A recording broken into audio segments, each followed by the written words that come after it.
আজি আমাৰ জননেতা বিম্বৰ দেউৰী আজি মৃত্যু বাৰ্ষিকী লগতে আমি প্ৰত্যেক বছৰে বঁটা প্ৰদান অনুষ্ঠান আমি কৰি আহিছোঁ আৰু এইবাৰ আমি এইবেলি যিহেতু আমি দেউৰী দিৱস হিচাপে আমি পালন কৰিছোঁ 2024 বৰ্ষতি আৰু বিশেষকৈ এটাই দুখ লগা ছবি আজি অসমৰ প্ৰেক্ষাপটত কাৰণ মই মোৰ নিজৰ আদৰণি ভাষণটো মই কৈছোঁৱেই যে অকল জননেতাগৰাকীৰ মৃত্যু বাৰ্ষিকীটো যে অকল দেউৰী সম্প্ৰদায়ৰ লোকৰহে হৈ আছে এতিয়া অসমৰ প্ৰেক্ষাপটত আজি ট্ৰাইবেল ষ্টেটত যদি যিমানবিলাক পালে আজি বড়ো হওক কছাৰী হওক সোণোৱাল হওক ৰাভা হওক মিচিং হওক আজি সকলোৱে নিৰ্দিষ্ট এটা সম্পূৰ্ণ প্ৰত্যেকটো কাউন্সিল আছে আজি চৰকাৰীভাৱে হ'লেও তেখেতসকলৰ যিহেতু অট'নমাছ কাউন্সিলৰ আৰ্টিকলটো 7(5) এটা অংশ হয় আজি সেই থকাৰ স্বত্তেও আজি তেখেতসকলৰ বৰমূৰীয়া যাক কয় CEM তেখেতসকলে আজিলৈকে সম্পূৰ্ণৰূপে আজি মই কংগ্ৰেছ বিজেপি বুলি কোৱা নাই আজি ভাৰত স্বাধীন হোৱা ইমান বছৰ হ'ল তাৰ পিছতো আজিলৈকে কোনো এখন চৰকাৰে বিম্বৰ দেউৰী ডাঙৰীয়াক সন্মান দিয়া আজি দেখিবলৈ পোৱা নাই আজি অসম চৰকাৰৰ পৃষ্ঠপোষকতাত বা DSC পৃষ্ঠপোষকতাত আজি সম্পূৰ্ণৰূপে কি হয় আজি হৈ আছে কিন্তু আজি আমি যেনেকৈ আমি বিচাৰোঁ কাৰণ মহাবীৰ লাচিত দিৱসী যেনেকৈ দিল্লীত গৈ পেলাই ধুমধামেৰে কৰা হ'ল কিন্তু আমাৰ জননেতাগৰাকী যোনজন ব্যক্তি থকাৰ কাৰণে তেখেতে যদি সেই সময়ত যদি তেখেতে যদি সজোৰে যদি আপিল নকৰা হ'লে যে ভাৰতৰ কোনো অংগৰাজ্য হোৱা নাছিল অসম আগত স্বাধীন আছিলে কাৰো পূব পাকিস্তানৰ কেতিয়াও চামিল হ'ব নোৱাৰে কিন্তু সেই কথাটো আজি তাৰ পৰিমাণবিলাক আজি অসমৰ প্ৰেক্ষাপটত আজি কেইজনমানে বুজি পাইছে আজি বুজি পোৱা নাই সেইটোতে মই ক'ব বিচাৰিছোঁ আজি প্ৰমোদ বড়ো ডাঙৰীয়াক মই কুৱেশ্যন কৰিব বিচাৰিছোঁ যে আজি আপোনালোকে ট্ৰাইবেল যে BTAD গঠন কৰি যে চলাই আছে আজি কাৰ পলত বুক কৰি আছে আপোনালোকে আজি কিন্তু আপোনালোকৰ BTAD এলেকাত আজিলৈকে বিম্বৰ দেউৰী আপোনালোকে পালন কৰা দেখা পোৱা আজি কিয় হোৱা নাই আমি অকল কি বিম্বৰ দেউৰী অকল দেউৰী হোৱাৰ কাৰণে সেই গতিকে মই ক'ব বিচাৰিছোঁ অসমৰ সমাজ জীৱন যদি সলনি হ'ব নোৱাৰে এই আমি যদি আমাৰ পৰম শ্ৰদ্ধা বীৰ বীৰাংগনাবিলাকক যদি সন্মান প্ৰদৰ্শন কৰিব নোৱাৰোঁ তেতিয়াহ'লে অসম ৰসাতলৈ যাব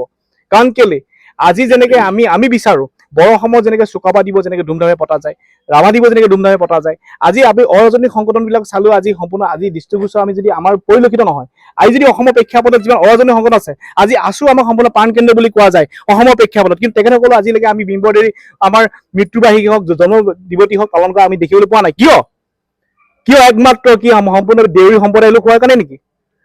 একমাত্ৰ দেউৰী বা সম্প্ৰদায়ৰ লোক হোৱাৰ কাৰণে আজি আমাৰ জননেতাগৰাকীক অৱহেলা কৰা হৈছে নেকি তেখেতসকলে পাহৰি যোৱাটো আজি আপোনালোকে চিঞৰি আছে ভাষা সুৰক্ষিত কৰিব লাগে যদি অসমখনে নাথাকিলেহেঁতেন তেতিয়াহ'লে আপোনালোকে ভাষাৰ কাৰণে আপোনালোকে কিবা লাভ আছিলেনে যোনজন মানুহে নেকি অসমখন বচাবৰ কাৰণে গ্ৰুপিঙৰ সময়ত কাম কৰিছিলে সেইজন মানুহক বলিষ্ঠ কণ্ঠক আপোনালোকে পাহৰি গৈছে আজিৰ দিনত তেতিয়া কিয় মই কুৱেশ্যন কৰিছোঁ অৰাজনৈতিক সংগঠনবিলাকক মই কুৱেশ্যন কৰিছোঁ সেই গতিকে মই ক'ব বিচাৰিছোঁ যাতে আমি বিচাৰোঁ যে দেউৰী পিপল জাষ্টিছ ফ'ৰামে প্ৰত্যেক বছৰে আমি এই বৰ্ষৰ পৰা আমি দেউৰী দিৱস পালন কৰি যামেই আৰু লগতে আমাৰ এইটোৱে আশাবাদী আমি যাতে অসমৰ প্ৰেক্ষাপটত যাতে সলনি হওক অসমৰ প্ৰেক্ষাপটত অসমৰ এই জননেতাগৰাকীক সহজোৰে যাতে একো কৰিব নোৱাৰিলেও যাতে প্ৰত্যেকতে চাকি এগছি জ্বলক কাৰণ কেলে আজি হাজৰিকাদেৱক ভাৰতৰত্ন দিব পৰা হ'ল কিন্তু ভূপেন হাজৰিকাই গান গাইছিলে তেখেতে আন্দোলন কৰা নাছিলে কিন্তু যদি চাব বিচৰা যায় কিন্তু তেখেতক আমি সন্মান জনাওঁ তেখেতে পাইছে আমি বিচাৰোঁ কিন্তু আমি বিচাৰোঁ কি হয় আমাৰ জননেতা বিম্বৰ দেউৰীকো মৌনভাৱে অসম চৰকাৰ আৰু ভাৰত চৰকাৰে মিলি কাৰণ ভাৰতৰত্নটো ভাৰত চৰকাৰে দিয়া হয় কিন্তু অসম চৰকাৰৰ প্ৰপ'জেল দিব লাগিবতো সেই গতিকে আমি দাবী উত্থাপন কৰিছোঁ যাতে মৌনভাৱে হওক আমাৰ বিম্বৰ দেউৰী হওক মৌনভাৱে ভাৰতৰত্ন প্ৰদান কৰিব লাগে আৰু লগতে তেখেতৰ নামত যেনেকৈ কনকলতা নামত যেনেকৈ ইউনিভাৰ্চিটি হৈছে গহপুৰত বিম্বৰ দেউৰী নামতো এখন যাতে ইউনিভাৰ্চিটি হ'ব লাগে আৰু লগতে অসমৰ দিছপুৰ মাজমজিয়াতে বহুতকেইটা উৰণীয়া সেতু হৈ আছে সেই উৰণীয়া সেতুৰ নাম যাতে বিম্বৰ দেউৰীয়ে নামাকৰণ কৰিব লাগে আৰু তৃতীয় দাবী হৈছে আমাৰ ডিব্ৰুগড় এয়াৰপৰ্টটো যাতে বিম্বৰ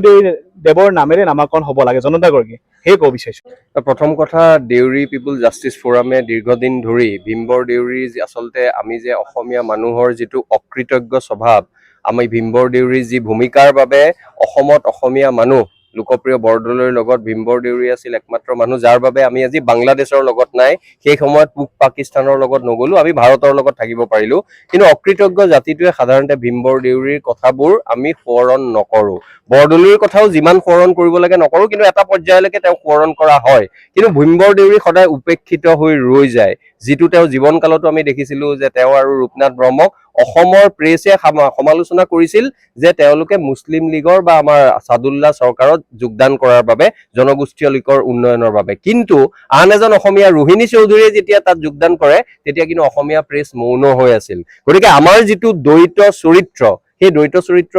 স্বাধীনতাৰ আগতো আছিল, স্বাধীনতাৰ পিছতো আছিল, আৰু এতিয়াও হয়তো এইবোৰ কথা প্ৰকট হৈ আছে। গতিকে মই কৈছিলো এইটো আত্মসমালোচনাৰ সময়। আমি অসমীয়া ভাষী যিসকল আছো তেওঁলোকৰ বাবে এইটো বেছিকৈ আত্মসমালোচনা কৰাৰ সময়। আমাক যিসকল লোকৰ অৱদানৰ বাবে আমি আজি ইয়াত থাকিব পাৰিলো তেওঁলোকক সোঁৱৰণ নকৰাটো আমাৰ অকৃতজ্ঞতাৰ এটা দৃষ্টান্ত। মই এইখিনি কথা আজি কলো, আৰু মই দীঘলীয়া আজি ভাষণ এইকাৰণে দিয়া নাই, মই বহুবাৰ এখেতসকলৰ অনুষ্ঠানত আহিছো, মোৰ আহি বেয়া লগা হৈছে। মই কৈছো তেওঁলোকে আন মানুহকো মানক, আন লেখক বুদ্ধিজীৱীয়ে এইবোৰ কথা চিন্তা কৰক আৰু নতুন প্ৰজন্মক আগ্ৰহান্বিত কৰক। অকল দেউৰী জনগোষ্ঠীৰ কাম নহয় যে ভীমবৰ দেউৰীৰ অৱদানৰ কথা সোঁৱৰাটো, সমগ্ৰ অসমক ভাল পোৱা অসমীয়া মানুহৰ এইটো কাম বুলি মই অনুভৱ কৰো। আৰু সেই কামটো কৰাত আমি বিফল হোৱা যেন মোৰ লাগে, আৰু সেই বিফলতাৰ মাজত মোৰ মনৰ বেদনা, মনৰ দুখ, মনৰ ক্ষোভ, তাৰখিনি লৈও কিন্তু মই দেউৰী পিপুল জাষ্টিছ ফৰামৰ সঞ্জীৱ বা আমাৰ হৰিপ্ৰসাদ